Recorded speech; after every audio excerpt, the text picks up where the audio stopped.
recently having worked on a washer barrel at my previous site, we always had an issue trying to access into the washer barrel, so we have to climb up the discharge side, climbing onto the steelwork and then literally holding on to the barrel and then climbing in and then passing tools through, and then trying to get back out was just as bad, trying to climb back out. So slip, trips and falls, manual handling, and then confined space and working at height. It wasn't very good access and egress. It was just part of the how we did the work and how we did the job of doing maintenance on the actual washer barrel. So we did have a discussion with the operations, so myself and Gary, my assistant Gary Pell, we sat around the table with the operations side, and we also discussed with engineering, Cemex engineering, CDE and Wellmans, and come up with the solution of a drawbridge.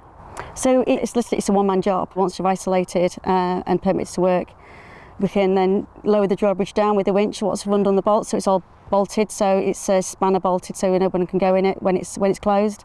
And then obviously when we do need to go and inspect it, we can undo the bolts and then slowly lower it down on a winch system.